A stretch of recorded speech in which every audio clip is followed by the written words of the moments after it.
नमस्कार, स्वागत है आपका बिहार समाचार में। तो आज की बिहार की बड़ी और बेहतरीन खबरों पर बात करने से पहले आपसे अनुरोध है, कृपया वीडियो को एक प्यारा सा लाइक अवश्य कर दीजिएगा। आपका लाइक करना ही हमारे मेहनत का फल होता है।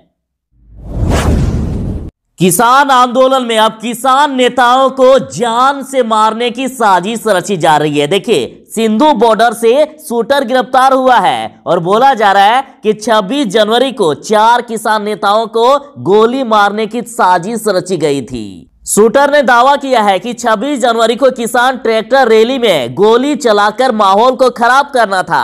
इसको लेकर ही उसे भेजा गया था और उसने पुलिस को बताया कि 23 से 26 जनवरी के बीच किसान नेताओं को गोली मारी जानी थी और महिलाओं का काम लोगों को भड़काना था। अब इस बीच सबसे बड़ा सवाल यह है कि आखिर इस शूटर को भेजा किसने था। पुलिस इसकी छानबीन कर रही है। तेज प्रताप यादव ने सीएम नीतीश कुमार को पलटू राम कह दिया है। बता दें कि नीतीश सरकार ने आदेश जारी किया है, उसके अनुसार सोशल मीडिया पर किसी भी अधिकारी के खिलाफ गलत पोस्ट करने पर कार्रवाई की जाएगी। तो इसको लेकर तेज प्रताप यादव ने सीएम नीतीश कुमार से पूछा है कि पलटू राम को पलटू राम कहना भी अपराध की श्रेणी में आएगा क्या। तेज प्रताप यादव ने नीतीश कुमार को पलटू राम कह के संबोधित किया।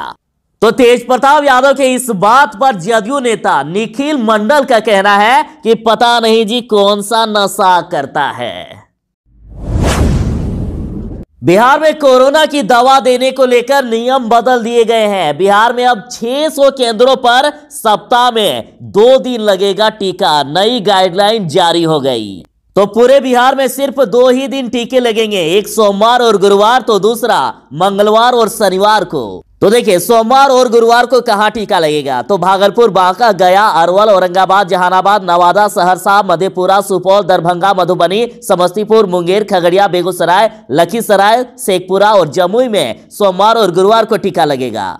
तो वहीं मंगलवार और शनिवार को टीका यहां लगेगा। पटना, भोजपुर, बक्सर, कैमूर, रोहतास, नालंदा, पूर्णिया, अररिया, कटिहार, किशनगंज, सारण, गोपालगंज, सिवान, मुजफ्फरपुर, पूर्वी चंपारण, पश्चिमी चंपारण, शिवहर, सीतामढ़ी और वैशाली में मंगलवार और शनिवार को टीका लगाया जाएगा। लालू यादव को लेकर बड़ी खबर आ रही है। इलाज के लिए अब दिल्ली जाएंगे, मेडिकल बोर्ड का फैसला आ गया है। मेडिकल बोर्ड ने लालू प्रसाद को इलाज के लिए दिल्ली एम्स भेजने का फैसला ले लिया।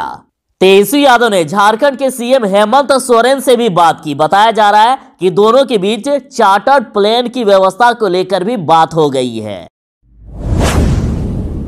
बिहार में कानून राज और भी मजबूत करने के लिए एक बड़ी पहल की गई है। बिहार में अप्रैल से सभी थानों में कर सकेंगे ऑनलाइन शिकायत। पुलिस महकमा करने जा रहा है 9 ऑनलाइन सुविधाओं की शुरुआत। अब बिहार में मार्च के अंत तक सभी 900 थाने ऑनलाइन हो जाएंगे और ये सभी थाने न्यायालय से भी लिंक होंगे। इसके कारण थानों से कोर्ट तक एफआईआर, केस डायरी और चार्जशीट आदि को डिजिटल तरीके से भी भेजने की सुविधा होगी। तो देखिए, ये सब आपको सुविधा मिलेगी। सबसे पहले ऑनलाइन शिकायत आप कर सकेंगे। अगर शिकायत एफआईआर में बदलती है तो ऑनलाइन केस ट्रैकिंग की सुविधा होगी। कैरेक्टर वेरिफिकेशन कर पाएंगे, कैरेक्टर सर्टिफिकेट के लिए आवेदन कर पाएंगे। साथ ही servant verification, senior citizen registration, missing व्यक्ति की शिकायत, वाहनों की जांच और एक अन्य सुविधा भी दी जाएगी। जिनको पुरानी गाड़ी खरीदना है, जरा ध्यान दीजिएगा। सरकार अपनी पुरानी गाड़ियों को बेच रही है 75,000 में स्कॉर्पियो, तो 10,000 में जीप बेच रही है। अब बिहार सरकार बेच रही है अपने वीआईपी नंबर वाली गाड़ियां। बिहार सरकार ने पुराने सचिवालय परिसर में अपनी पुरानी गाड़ियों को जमा किया है। हालांकि इन गाड़ियों को सरकार ने खटारा की श्रेणी में रख दिया है, लेकिन इन गाड़ियों को अब सरकार नीलाम करने जा रही है। इसके लिए टेंडर भी शुक्रवार को ही जारी कर दिए गए हैं और काफी सस्ता में बेचा जा रहा है। देखिए, नीलामी की कीमत है 3,000 से शुरू। अम्बेस्टर कार की नीलामी सिर्फ 3,000 रुपए, जबकि सबसे महंगी गाड़ी स्कॉर्पियो को 75,000 रुपए में बेचा जा रहा है। क्वालिसीज को 40,000, जबकि जीप को केवल 10,000 में बेचा जा रहा है। वहीं बिना नाम वाली गाड़ी 2,000 में ही बेची जा रही है। तो वित्त विभाग ने शुक्रवार को ही इन गाड़ियों के लिए टेंडर जारी कर दिया है। आप खरीद सकते हैं।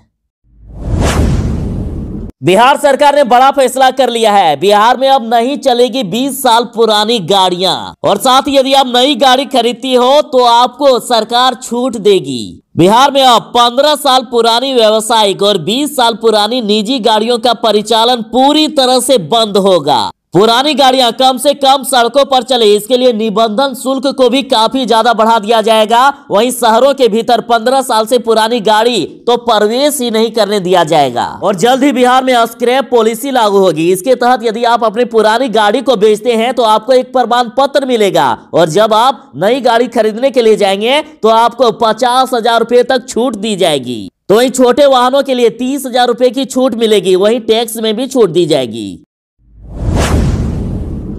बिहार में अब तेजस्वी यादव के साथ पूरा विपक्ष 30 जनवरी को दोपहर 12:30 बजे से 1 बजे के बीच मानव श्रृंखला बनाने वाला है। 150 रूटों का चयन भी हो गया। अब बहुत हो गया किसानों के साथ नाइंसाफी। अब पूरे बिहार के 38 जिलों में 150 से भी अधिक रूट पर मानव श्रृंखला बनाया जाएगा, और पूरे बिहार के चारों कोनों से मानव श्रृंखला प्रदेश के दूसरे छोर तक जाएगी। महागठबंधन की बैठक में यह निर्णय ले लिया गया है। अब सरकार को घेरने की बड़ी तैयारी है। अब किसानों को इंसाफ मिलकर रहेगा, ऐसा कहा जा रहा है।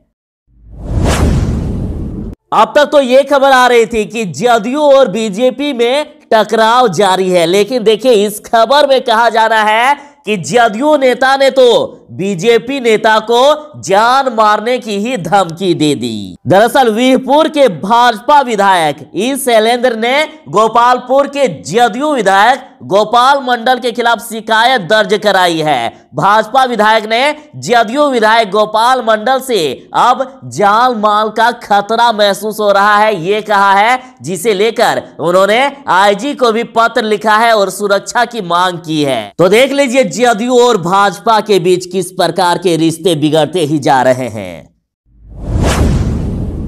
बिहार सरकार ने संविदा कर्मियों के लिए बड़ी खुशखबरी दे दी है। अब यदि नियोजित कर्मी नियमित नियुक्ति की प्रक्रिया में शामिल होते हैं तो उन्हें वेटेज दिया जाएगा। प्रत्येक वर्ष की गई संतोषजनक सेवा के लिए अधिकतम 5 अंक और सालाना की दर से अधिकतम 25 अंकों का वेटेज दिया जाएगा। साथ ही अब इन्हें उम्र सीमा में भी छूट दी जाएगी। अधिकतम 5 साल तक छूट दी जाएगी। यानी यदि आप किसी नियमित नौकरी के लिए अप्लाई करते हैं तो 25 अंक यदि आप कम भी लाएंगे तो आपका सिलेक्शन हो जाएगा। 5 साल यदि आपका ज्यादा भी उम्र है फिर भी आपको अप्लाई करने के लिए दिया जाएगा। साथ ही अन्य कई सुविधाएं दी गई है, जैसे दिव्यांगों को सरकारी नौकरी में 4 और शैक्षणिक संस्थानों में 5% आरक्षण। ज्यादा डिटेल्स के लिए वीडियो का डिस्क्रिप्शन जरूर देख लीजिएगा। अब बिहार में आंगनबाड़ी के बच्चों को मिलेगा डब्बा बंद खाना। विभाग ने शुरू कर दी है तैयारी।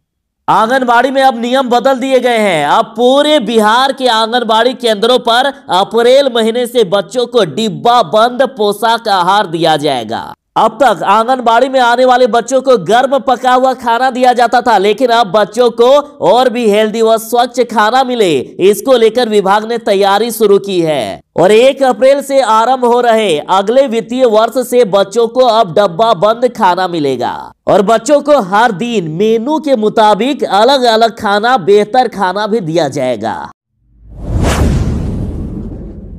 अभी अभी बड़ी खबर आ रही है कि जाप कार्यकर्ताओं को पुलिस ने हिरासत में ले लिया है।